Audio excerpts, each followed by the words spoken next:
Born and raised on the west side of Erie, Donna Geiger enrolled in nursing school after high school. I was in there for a year, and my dad died suddenly of a heart attack. My mother was home alone. My brother was in college, so I decided to quit nurses training and come home to be with my mom. Donna did not return to nursing school. She married her high school sweetheart, Jack, in 1957, and together they had 6 children. I think we had 4 and 3.5 years, so I couldn't do anything else except be a mom at that point in life. Life for the Geigers later took an unexpected turn, and Donna's presence at home became crucial. We lost a son in 1974 from cancer. My children didn't have anything. You know, they had nobody to go to. They didn't have anyone to really relate to.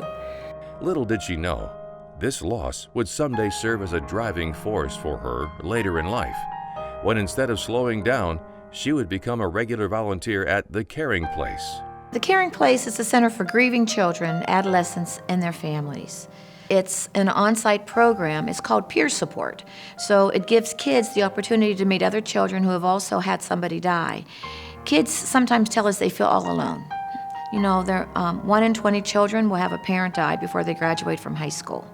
So we have a lot of grieving children in the community. I think at the time when my kids were raised, when my grandkids did not need babysitting anymore, I think it is a conscious thing that says, okay, now what do I do? Now I need to get involved with something else. But it's not easy to become a volunteer. The Caring Place requires that you complete 26 hours of training before volunteering, which Donna found very helpful. I've had losses in my life and had to handle them. When you're doing training, you know, for Highmark, you go through a process where you're allowed to grieve. You can tell your story, so that when you have the kids, you already told your story. Now you want to hear theirs.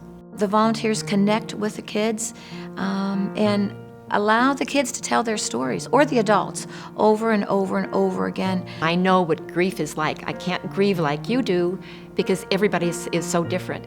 But I think because you have experienced grief, I think you have empathy for these kids that are going through this. And I think that's the gift that she brings to the Caring Place. She listens to them. She listens with her ears, but she also listens with her heart. A heart that experienced yet another loss when her husband passed away. I needed something else. I needed something else in my life, and I felt I needed it as much as maybe whoever I was helping needed it. So we divide the kids up into groups, and there are groups according to their age and their developmental level. And so she has kids 13 through 18 or 19. We meet for 10 times, so she would be there for 10 consecutive weeks. I've been with teens from the very beginning. This is really where my love is. I just think they are so vulnerable. Some of these kids may be the oldest one in their family and feel like they have to take over for the person that they have lost.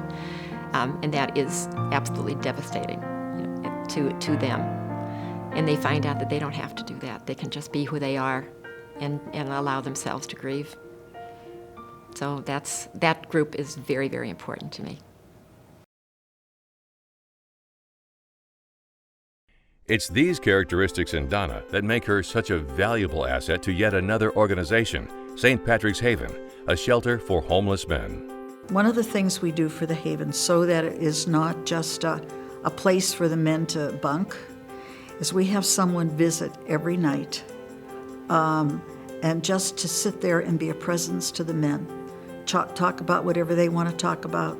Or they'll show me something, or guess what I did, or you know, today was a really hard day, or I think I'm going to have a job. So these kind of things, you know, come up so you can sit and encourage them. You don't talk, you listen.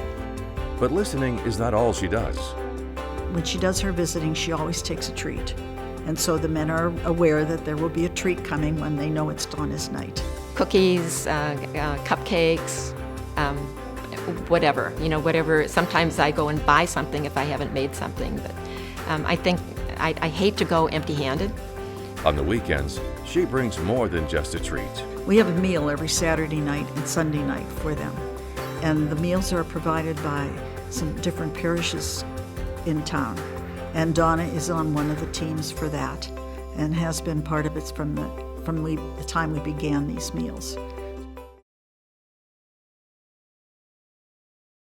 As a member of St. Jude's Parish with her new husband, Norm, Donna does more than just provide meals. Donna does a lot as a Eucharistic minister.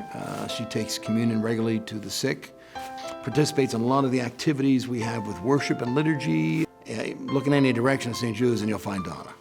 I'm also involved with helping people with just confidential assistance with annulments that I have been doing for many, many years.